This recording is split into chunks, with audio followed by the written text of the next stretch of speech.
Welcome to valuationpodcast.com, a podcast and video series about all things related to business and valuation. My name is Melissa Gragg, and I provide online divorce mediation and valuation services in St. Louis, Missouri. Today, we will discuss cryptocurrency and divorce with Carolina Martinez, a certified fraud examiner, certified cryptocurrency investigator, and a cryptocurrency accountant in Miami, Florida. You said something, and there's a piece of this that I don't always understand, is the blockchain technology. And I feel like the blockchain technology, I don't so get, it seems like it does protect the currency, but it also like keeps people out in some capacity. So can you elaborate on blockchain? Basically, the blockchain technology, there's many different blockchains where the crypto currencies are created, but the main purpose of the blockchain is to be a public ledger. So Oh, everything that happens in the blockchain stays there. All of the information of the transaction is there. The only information that is not available in the blockchain is people's name.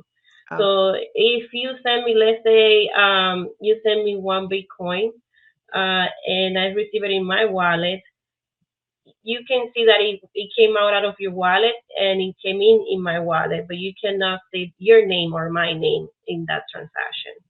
So the purpose of the blockchain is that everything is public, but also keeping the privacy of the people doing the transactions. mm-hmm. There are tools out there that can trace those transactions to the people, but those are complicated tasks that specialists have to do. Not, let's say, if you are a regular person that just wants to know if someone has crypto and you go into the blockchain to see it, you will not figure out if that person has crypto or not.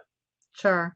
Well, and is that how people have like lost their codes or their, you know, So, so the way that people can protect their crypto is to have private keys.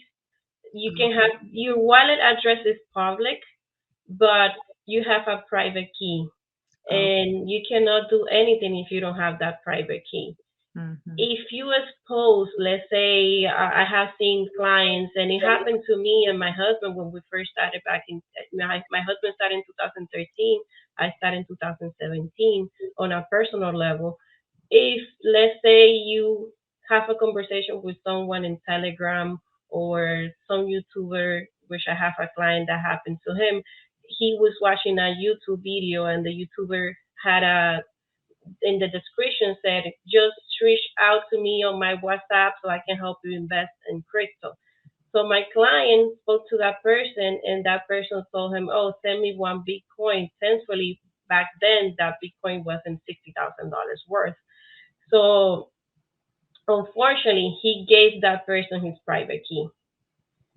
When you want someone to send you coins or you want to send coins to someone, you just need to give them the wallet address. Do not ever give them your private key.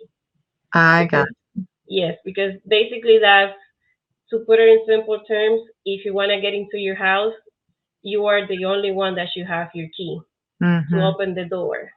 If you give the key to somebody else, that other person is going to be able to enter your house. Mm-hmm. So that's Okay. how it works. So it's that makes sense. And if you use the same analogy with the house, it's like people might know your address, but they don't have a key to get in, so they still can't access the contents. Okay. Exactly. That was really helpful. Yeah, and to explain it based on the blockchain, let's say you have your house, and if you go to the city records, you put your address there, you can see your house sales history. You Yes. can see when it was sold. Sometimes they have the name, like here in Florida, we have the name of the people that bought it and sold the property. But in the blockchain, it would not have a name. It would just show you address, your home address, but if it doesn't give any more details for you to get into that house. Mm-hmm. But Hmm. would it show the actual amounts that have been transferred and maybe like to another address as Yes, well? So it it's shows all the actual public. amount. Yes. Hmm. Okay. That makes Like sense. Like I said, I always tell to my clients, like, what happens in Vegas, I'll say what happens in what happens in the blockchain, it stays in the blockchain.